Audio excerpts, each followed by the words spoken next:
অবৈধ ক্লিনিক বন্ধে দিনভর অভিযান চালিয়েছে স্বাস্থ্য অধিদপ্তর।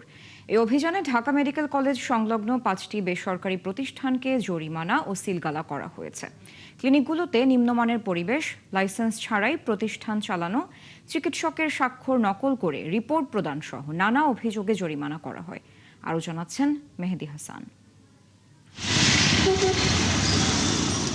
নাম অথেন্টিক হাসপাতাল ও ডায়াগনস্টিক সেন্টার, কিন্তু কাজের ধরন পুরোটাই উল্টো। 50 বেডের এই হাসপাতালে পিক আওয়ারে 5 জন চিকিৎসক থাকার কথা থাকলেও চলছে মাত্র 1 জন দিয়ে।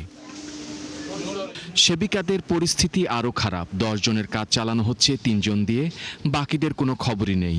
স্বাস্থ্য অধিদপ্তরের অভিযানে এমন অনিয়ম ধরার পর করা হয় জরিমানা। এখন আছে বোধহয় 3 জন আছে। 3 জনের কারো যদি দুপুর 2টার আগে কোনো সিরিয়াস কন্ডিশন অন কলে আসে, অন কলে, এই বিষয়টাই আমরা আপনার থেকে বুঝতে চাচ্ছিলাম যে আপনার এখানে আপনার হচ্ছে আরপি নেই, অন কলে আপনাদের রোগীর চিকিৎসকরা যদি ইমার্জেন্সি যদি দরকার হয়। এই অভিযানে ঢাকা মেডিকেলের পাশে আরেক প্রতিষ্ঠান আহমেদ ডায়াগনস্টিক ও হাসপাতালে রোগী ভর্তি বন্ধ রাখার নির্দেশ দেওয়া হয়। লাইসেন্স না থাকায় অ্যাক্টিভ ব্লাড ব্যাংক ও ডায়াগনস্টিক সেন্টার বন্ধ ঘোষণা করা হয়। প্রাইম টিজি ডায়াগনস্টিক ব্লাড ব্যাংকের লাইসেন্স না থাকায় বন্ধ ও 60,000 টাকা জরিমানা করা হয়। আর হেলথ এইডে অভিযান পরিচালনা করে বন্ধ ও 1 লাখ টাকা জরিমানা করে স্বাস্থ্য অধিদপ্তর। লাইসেন্স আমি যতটুকু জানি স্যার আমাদের সব কিছু ওকে আছে। আমি একজন টেকনিশিয়ান, আমাদের মালিক পক্ষের সাথে কথা বলে আমি এখানে জয়েন করছি। আদারওয়াইজ স্যার আমি বেশি কি লাইসেন্স আছে, ডায়াগনস্টিকের লাইসেন্স আছে আর ব্লাড ব্যাংকের লাইসেন্স আছে বলে আমাকে জানিয়েছেন। যা যা লাগে প্রসেস আমরা করতেছি। ব্লাড ব্যাংক লাইসেন্স পেলে আমরা ব্লাড ব্যাংকের যাবতীয় আছে এটা আমরা করবো আর কি।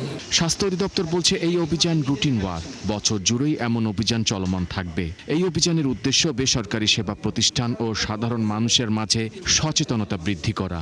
আমরা সকাল থেকে 5টা প্রতিষ্ঠানে এখানে ভিজিট করেছি, কাল রাত থেকে বলবো আর কি, যেহেতু রাতটাকে আমি ধরে জেনেছি। এর মধ্যেই আমরা এই অভিযানগুলো পরিচালনা করছি, সবাইকে সতর্ক করছি এবং বন্ধ করাও একটা সতর্কতা।